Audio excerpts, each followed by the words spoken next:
We picture Vikings as fearless raiders, charging into battle with axes raised. But the real nightmare began only after the clash was over. When the weapons fell silent and the shield walls broke, the horror that followed was far worse. Not for the men lying dead on the field. Their pain was finished. It was for their wives, their daughters, every woman left alive in a conquered village. What the Vikings did to them made death look merciful. Think you already know Viking brutality? The sagas barely whisper what came next. The monastery at Clonmacnoise fell to Tragsius and his fleet. 43 monks died defending the altar. The chronicler described the slaughter but stopped when it came to the women. We don't have his words, but we do have the chains. Archaeological digs at Dublin's Wood Quay uncovered the Viking slave markets. Iron shackles sized for women's wrists, ankle rings for children, warehouses built to hold human cargo. These raiders weren't only hunting silver or gold, they were hunting flesh. A captured wife wasn't a person, she was inventory. The market price? 20 silver for a young woman, 15 for a mother, 10 if she was wounded. These weren't rumors. Runic inscriptions from Schleswig show the prices carved like receipts into stone. But here's what the sagas won't say. Being sold was the lucky outcome. In 862, the Vikings sacked the settlement at Portmarnock. The Irish annals recorded 47 warriors slain but said nothing of the 53 women taken from the longhouses. Soil samples from nearby bog sites told the truth instead. 23 female bodies, all marked with systematic violence. Skull fractures from behind, defensive wounds on arms, shattered ribs from prolonged assault. These were no battlefield deaths. They were slow executions. Carbon dating proved they died within days of the raid. They weren't killed in the fight. They were killed after surrender. After the Vikings had time to decide, and the decision was always the same. 1. The great heathen army captured Reading. The chronicles recorded King Eth's defeat, but not the fate of the royal women. Excavations at the old Saxon palace told the rest. Blood-soaked foundation stones, iron traces from dozens of deaths. Viking war culture had strict rules.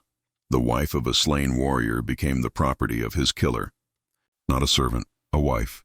It was forced marriage by conquest. The Old Norse term was kona, a woman-owned, breathing property. Icelandic law codes left no doubt. The captor declared ownership before witnesses. The woman had no choice, no escape. The union was legal, and the children legitimate. The rape was sanctioned as law. The Gragos codes even set deadlines. The claiming had to happen within 3 days of capture. Wait longer, and others could fight you for her, like livestock at market. But even forced marriage wasn't the worst fate. Norse raiders struck the monastery at Bangor.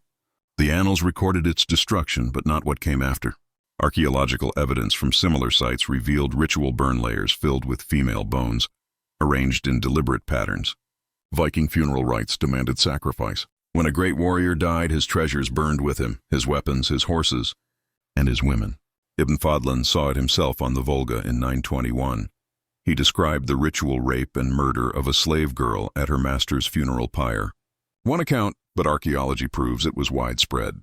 Female skeletons in boat burials show signs of strangulation. Some bear traces of poison in their teeth, drugged into compliance with henbane seeds, plants strong enough to cause hallucinations.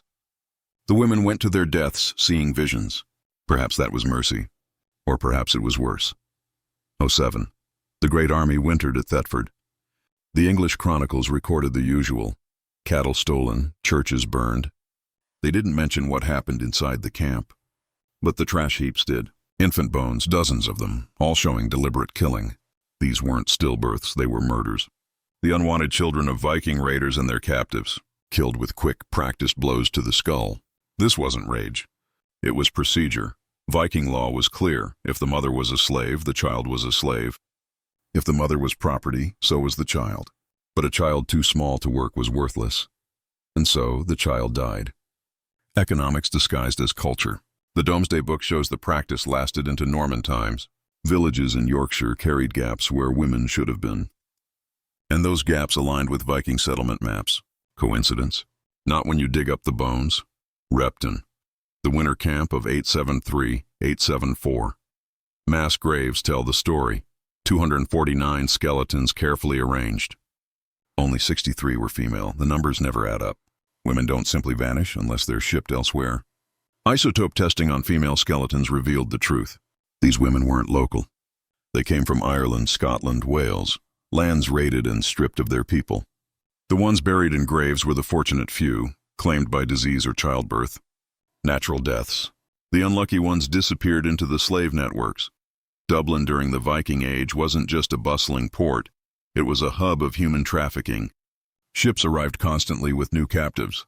Women were sorted like livestock, the young sent into Norse settlements as breeding stock, the older shipped along the Russian river routes to Islamic markets. Dendrochronology of Dublin's wharf posts proves it. Continuous rebuilding from 841 to 970, 60 years of growth fueled by the slave trade. Each expansion meant more storage, more bodies. Warehouses held up to 200 captives at once. Stone foundations contained drainage channels, not for storms, but for human waste. These weren't temporary cages. They were prisons built for long-term holding. 9th century Arabic writers confirmed it. Viking caravans delivered women as far as Baghdad. Pale-skinned Celtic and Germanic captives were luxury goods, exotic and expensive. The Vikings understood their buyers. They supplied exactly what the market demanded, and they did it with ruthless efficiency.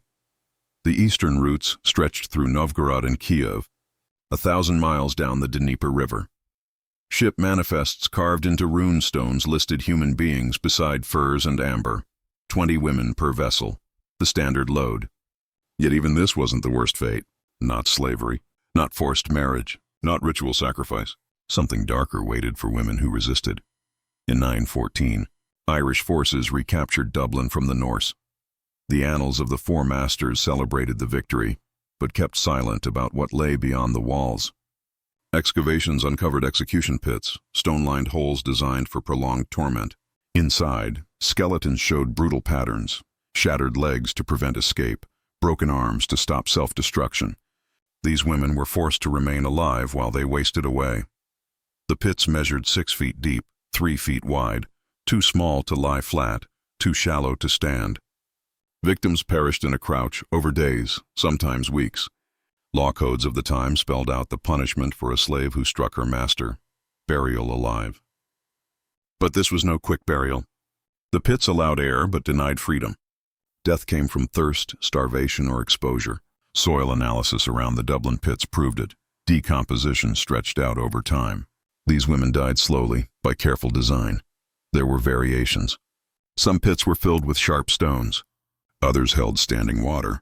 The aim wasn't just death, it was spectacle. Public agony, a warning to all captives. Other women watched and learned. By 919, Norwegian King Harald Fairhair consolidated his rule. The civil wars ended, and Viking expansion slowed. But the slave networks didn't vanish. They thrived. Peace only refined the trade. Established routes became timetables. Supply became predictable.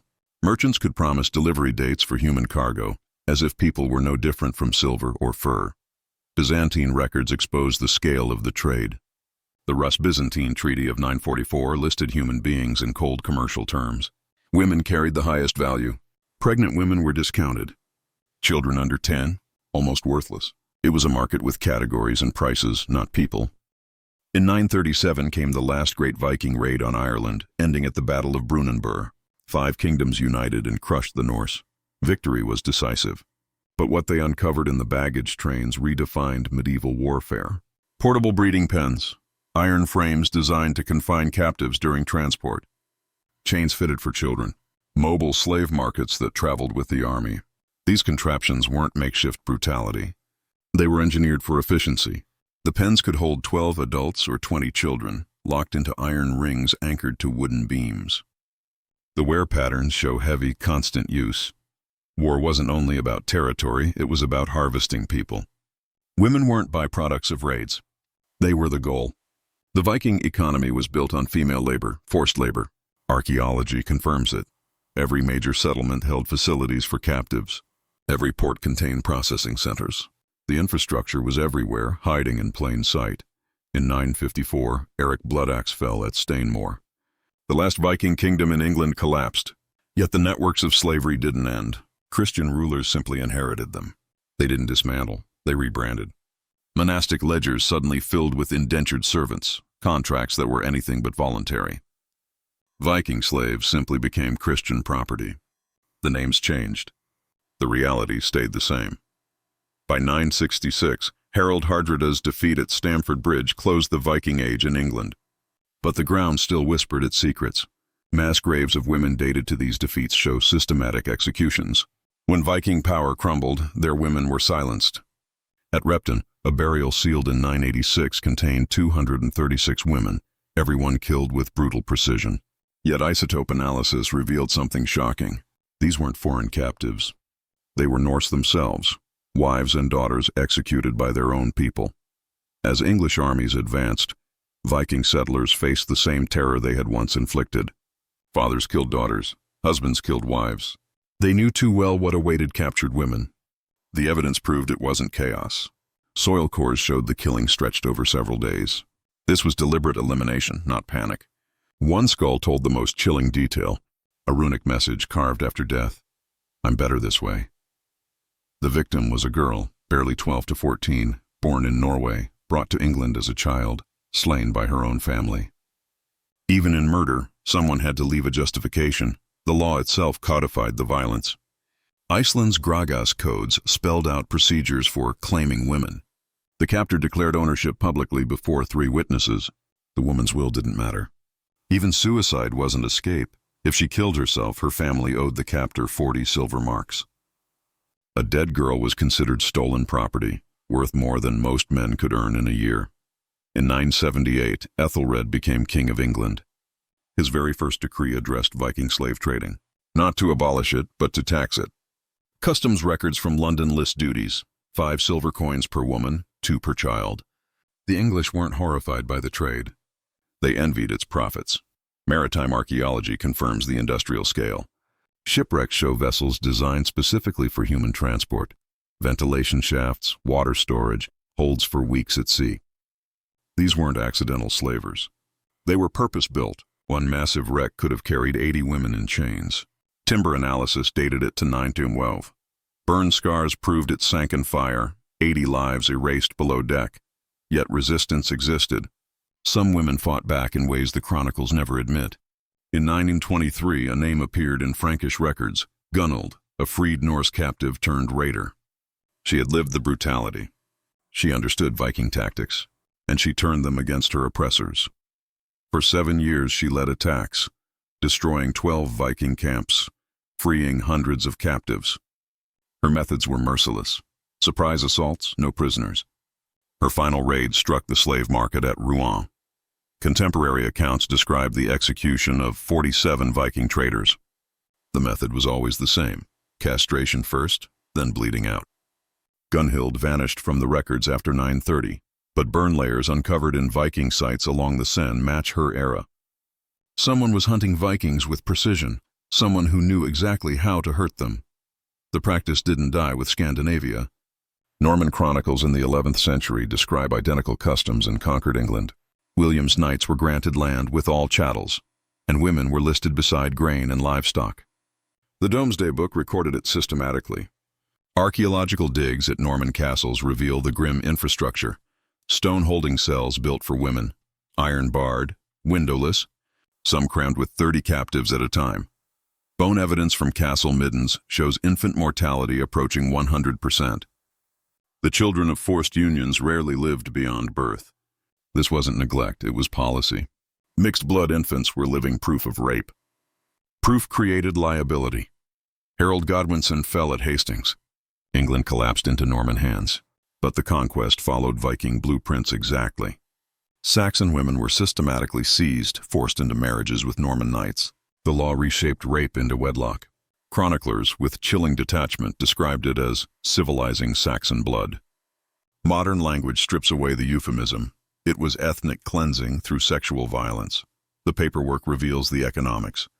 Marriage contracts of the era show Saxon heiresses auctioned off for land rights. Consent never appeared. Women became transfer deeds, their bodies the currency. The church recorded resistance. Some women chose death over submission. Convent enrollments tripled in the decade after Hastings. Noble suicides surged. The clergy labeled them martyrs. The state dismissed them as property loss. But the most damning proof comes not from ink, but from DNA. Genetic studies mapped the very pathways of rape. Mitochondrial DNA from Celtic and Saxon women surfaces in Scandinavian remains from the 9th century onward. The pattern aligns exactly with slave routes. This was no migration, no exchange. It was breeding on an industrial scale. Modern populations still bear the scars. Iceland carries 60% Celtic maternal lineage. Norway holds 40% from the British Isles. Behind each percentage, thousands of stolen women, thousands of forced pregnancies, thousands of children who never knew their mother's true names. Scale and method left no doubt. Records were burned, but the bodies remain. York revealed the most chilling proof. Excavations at Jorvik uncovered a hidden building dated to 876. Inside, 64 stone cells, each anchored with chains. Not a prison. A breeding facility. Soil samples showed it functioned for 40 years. Bone fragments confirm hundreds of women cycled through. Every skeleton female, everyone marked by repeated pregnancy. When no longer useful, they were discarded. The church knew. Baptismal registers list 732 births from the site. Only 12 children lived past 5. The rest vanished from records, their deaths unmarked. Those 12 survivors were catalogued as foundlings, sold into servitude to wealthy households. Their sale profits financed church expansion. York Minster's ledgers show payments, not charity, not alms, contract fees for sanctuary. The church wasn't a bystander. It was a business partner, and York wasn't unique. Every major Viking settlement reveals the same pattern. Breeding facilities, clerical records, profits laundered through holy ledgers. The machinery was vast, the suffering beyond comprehension. Yet the darkest revelations came from Repton. Archaeologists once believed the mass grave of women there marked a single slaughter. Soil cores told another story. The burial spanned 50 years. Not one massacre, but waves of erasure. Generations of women executed to bury truth with their bodies. Chemical traces revealed mercury poisoning. Not swift, slow, deliberate, a toxin that unraveled minds before death. Women silenced in life, then discredited in madness. Even survivors' testimony was destroyed before it could be spoken. Madness made their truth legally weightless. A perfect silencing strategy. Excavations uncovered mother and child pairs, executed together. Families erased to prevent living witnesses. The selection was not random. Isotopes marked the victims as insiders, interpreters, overseers, women who managed captives. They knew too much to live. Among the bones, one artifact spoke louder than chronicles. A skull, carved with 3 Old Norse words. Better this way.